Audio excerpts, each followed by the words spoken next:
gonna put up on JI Productions, man. If y'all haven't already, give my brother 4,000 subscribers, man. You at 3 what right now? Hey man, fuck me. Subscribe to him.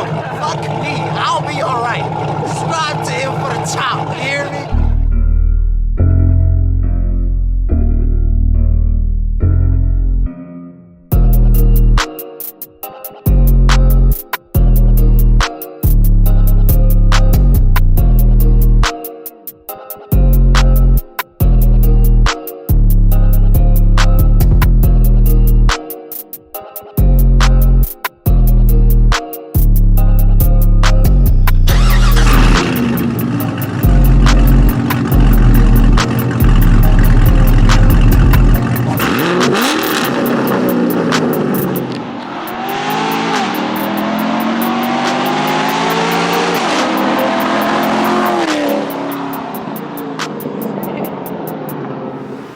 So y'all, this is the first what I came to do the first time before I knew I was gonna do extra stuff to the vet.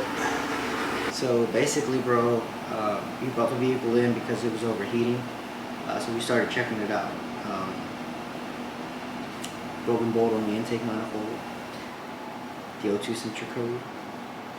Then we started finding everything wrong with it. The accessory drive belt was installed incorrectly, which was causing the vehicle to overheat. The belt wasn't on the water pump, or again, bro, it's been a while, so the belt just wasn't routed correctly. And then of course the broken bolt, pulled it out, replaced it. Your rear O2 sensor harness was sitting on the headers, and then so what we did, instead of trying to make it work, we just took it out because in the tune those codes are turned off. Yeah. So the rear O2s aren't even used. So rather than trying to run them too. Really? No, you don't need them. They're like, because the headers go, the cats go to the back a little bit more to the rear, so you need them, the extensions.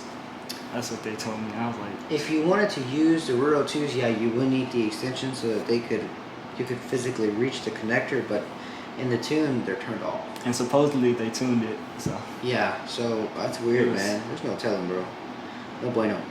So we fixed that by basically just removing the extension in the harness. There's no reason for it to be on there. We completely took it off.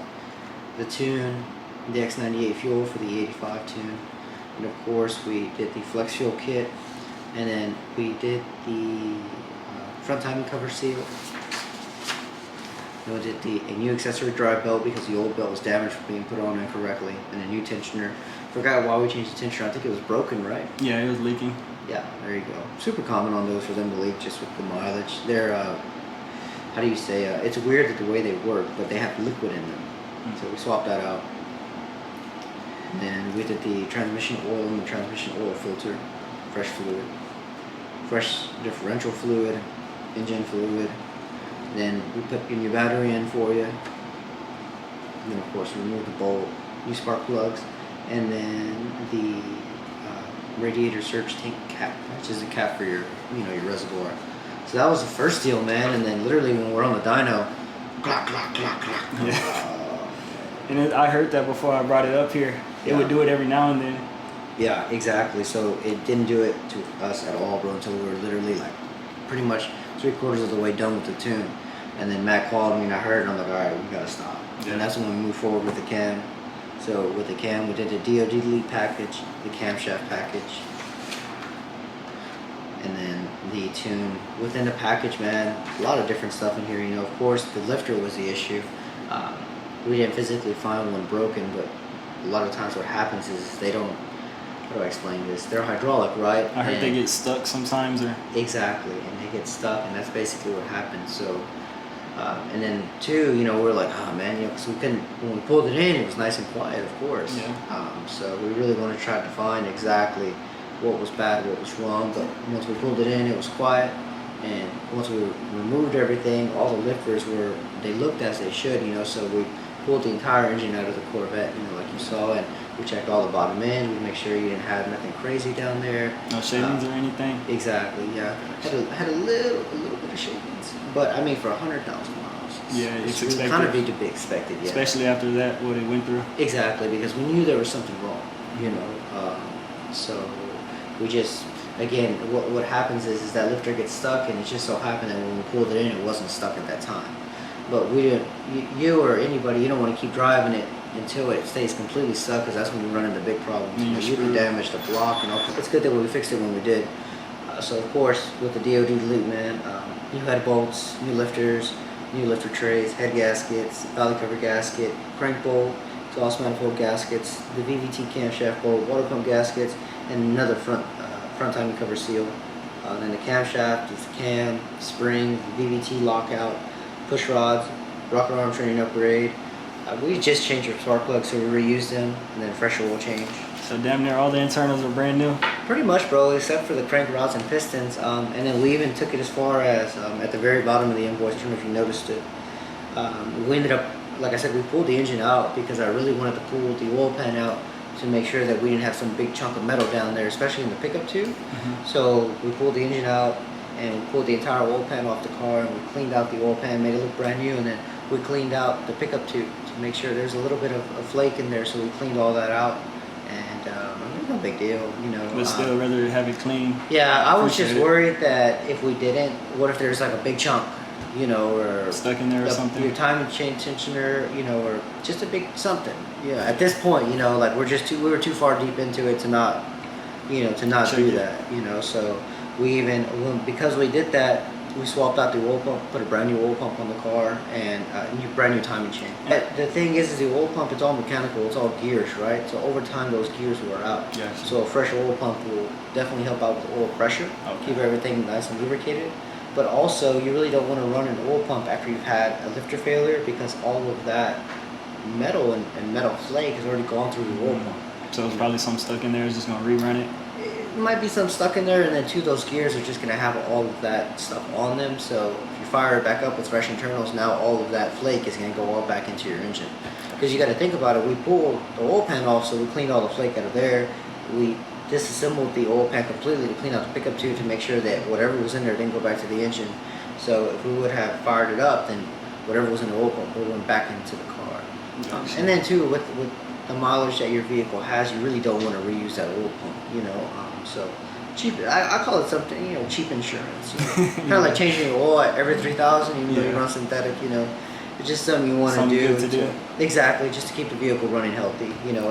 And again, the engine was out already, so what if we fired it up and then the oil pump went bad? Yeah. You know, like, it was just... We should have just did it already. Exactly, so it's just one of those things. And then whenever we pulled the Freon out of the car, it was a little low, so just keep an eye on the AC. We only recovered about 0.68 pounds. Oh, I had just refilled it. I had replaced the condenser because it was broke. Okay, so hopefully everything else is okay, but when we pulled the Freon out, we only got 0.68 pounds. It actually takes 1.2. So we filled it up, of course. We didn't charge you for the extra Freon, no big deal. But just if it gets hot or something, let us know and we can check out the AC as well. Okay. Other than that, man, she's healthy, bro. Let me see. Matt hasn't emailed me the dyno sheet. Let me see. And do you know if the tune is like different on each mode or? The modes, bro, that's not something we can change in the tune, but I know from the factory the modes do change the way the vehicle drives, right? So I think one of my customers was telling me like track mode, the throttle's snappier and stuff like that. Yeah. I think in track mode the transmission would downshift on its own when coming to a stop, you know, stuff like that. I haven't driven my car enough to actually notice the difference in the modes, you know, but as far as like tune-wise, we don't change any of that stuff. If your car was a bolt-on car, then we could deactivate the AFM within the tune, and that's about it though. Because that, from what I know, don't quote me on this, you know, but from what I know, in track and sport mode the AFM is turned off, but in tour and wet mode it's turned on. So some customers, you know, request that we turn it off in all modes, and some customers request to leave it as it is. You know, so. No, you're correct, because it pops up like the V4 and the V8. Does pops it? Up, yeah. Okay. And then in sport and track it doesn't pop up as straight V8. That makes sense. And then some people still want it, you know. For road trips or whatever. It sounds bad when it does it. I don't know how people like it. but yeah, so now that's pretty much the only thing we can change within the modes is the AFM. Other than that, we really can't change anything, man. It's all because it goes through, again, from what I know, it's because it goes through the BCM and the ECM, and we can't make changes to the BCM, the body control module, right? But we can make changes to the engine control module. Gotcha. Maybe one day. Yeah. Because people always ask me about like adjusting the launch control, Mm-hmm. and we can't because it goes through the BCM. Actually. Maybe it goes through the ECM too, but once it goes through the BCM, it's not something we can mess with. So the more power you add, the less effective that those modes are because they're not made for the horsepower that we're making. You know? Yeah. So you can't expect them to work like they would on a factory car. I'm sure on a factory car they work really nice, but like your car, you know, we've added 200 horsepower. You know, my car we've added 300 horsepower. So what do you know what it's at exactly? Man, I think it's let me see. Matt is supposed to email me the dyno sheet, but he hasn't yet. Let me text him. I know it's over 5. So I was hoping at least 520, 530. Man, if I don't think it made 520, bro. But if you want to get to that point, you can do an LT2 intake. Actually. So those they make as much power as an MSD. It's ridiculous. Yeah, we did a Camaro. We ported the heads, but we did a boost cam, and so it's a smaller cam, you know, for like a supercharger later down the road. And we did the LT2 intake. We made 550 on the 85. Yeah, That's like holy crap. But once they go on, they look real nice. If y'all got some stickers, make sure y'all come check them out, man. Is this Rosenberg, Texas? Yeah, They're out here in Rosenberg, y'all. the Dirty Bird, man. They do good work. I'm not gonna lie to y'all.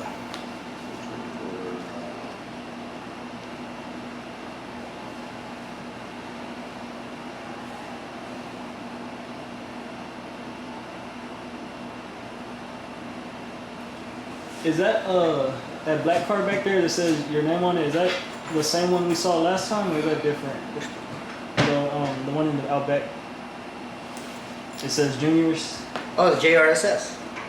Yeah, that's mine. It stands for J-Rod Speed Shop. Is that the one you had bought from the customer that one time? Mm-hmm. You put a full exhaust on it now? Cause I know it was just dumped last time from the cats. Man, you probably saw it, bro, when I was swapping the exhaust. It's always had a full exhaust. I'm thinking about a different one. Y'all put up on JI Productions, man. If y'all haven't already, give my brother 4,000 subscribers, man. You at 3 what right now? Hey man, fuck me. Subscribe to him.